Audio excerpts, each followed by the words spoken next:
శుభమస్తు. శ్రీరామ జయం. జర్నలిస్టులకు సంబంధించినంత మేరకు జర్నలిస్టుల దినోత్సవం, జర్నలిస్ట్ డే అంటూ ఏదైనా ఒక రోజును ప్రకటించాలా?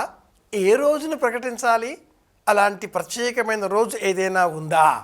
మనకు తెలిసి ప్రతి సందర్భానికి, ప్రతి సామాజిక, భౌతిక, లౌకిక జీవనానికి ఒక రోజు ఈ రోజున మనం గమనిస్తూ ఉన్నాం. యునెస్కో వారు, యూనిసెఫ్ వారు ఇలా అంతర్జాతీయ parents day, fathers day, mothers day ఇలా రకరకాలుగా ప్రకటిస్తున్నారు కూడా. జర్నలిస్ట్ డే ఒకరోజు ఉంది, అది నారద జయంతి. అది ఈరోజు. ఇది విశేషం. ప్రపంచంలో తొలి జర్నలిస్ట్ ఎవరన్నా ఉన్నాడా అంటే అతడు నారదుడు. ఆపో నారా ఇది ప్రోక్తా ఆపో వై నరసూనవ అని భాగవతం మనం జ్ఞాపకం చేస్తున్న శబ్దాలలో ఒక శబ్దం నారద శబ్దాన్ని ప్రతిపాదన చేస్తుంది. ఆదికవి అయిన వాల్మీకి మహర్షి శ్రీరామాయణాన్ని నారదుడిని వర్ణించడంతో ప్రారంభం చేశాడు. శ్రీరామాయణంలో మొట్టమొదటి శ్లోకం నారదుడిని వర్ణించడంతో ప్రారంభమవుతుంది. తపస్వాధ్యాయ నిరతం తపస్వి వాగ్విదాం వరం నారదం. తపస్వి, వాగ్మి, మహానుభావుడు. అలాంటి నారదుడిని వాల్మీకి మహర్షి ఇలా ప్రశ్నించాడు అని చెప్పడంతో ఆ శ్రీరామాయణం ప్రారంభమవుతుంది. శ్రీరామాయణంలో ఉండే మొట్టమొదటి శ్లోకం నారదుడిని వర్ణించడమే. ఈ నారదుడు ఏం చేశాడు?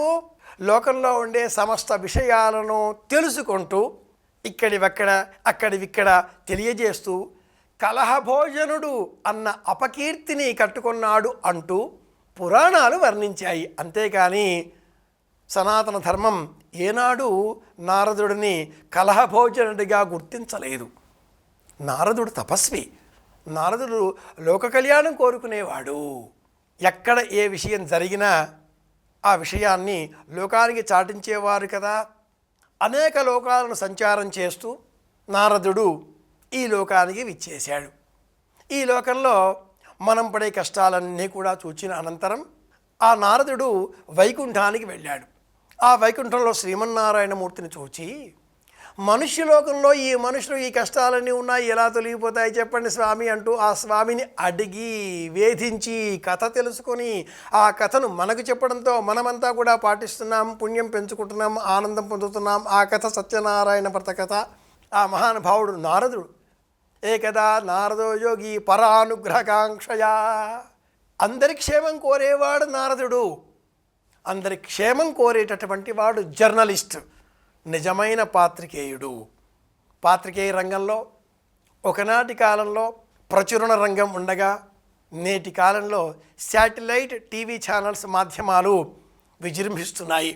సామాన్యులకు భక్తిని, ఆధ్యాత్మిక చైతన్యాన్ని ఆరోగ్యదాయకంగా అందిస్తున్నాయి. ఇలాంటి వార్తలను అందించేటటువంటి ఈ సంస్కృతికి, సంప్రదాయానికి బీజం, మూల రూపం నారద మహర్షి జన్మించిన రోజు ఈరోజు కనుక ఈరోజు జర్నలిస్ట్ డే అంటూ ప్రకటించే అవసరం ఎంతైనా ఉంది. లోకక్షేమం కోరి రుక్మిణికి కృష్ణ మంత్రం బోధించిన వాడు నారదుడు.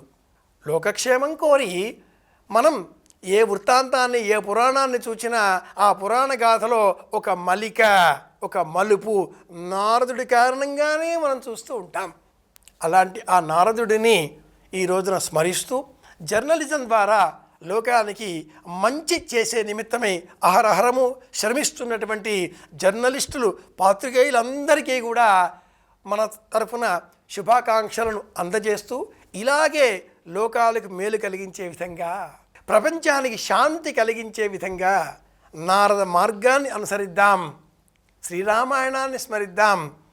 సీతారాములను ఒకటిగా చేసిన ఈ వృత్తాంతం నారదుడి వలన మనకు లభించింది అన్న విషయం మర్చిపోకుండా, నారదుడికి ఉన్నటువంటి ఆ రెండవ పేరు కలహభోజనుడు, ఇది అబద్ధమని నిరూపించే విధంగా మనం చెప్పే ప్రభవ, విభవ, శుక్ల, అక్షయ వరకు ఉండే ఈ 60 సంవత్సరాల పేర్లు నారద సంతానమే అనే పురాణ కథను కూడా జ్ఞాపకం చేసుకుంటూ అందరి క్షేమాన్ని కోరదాం.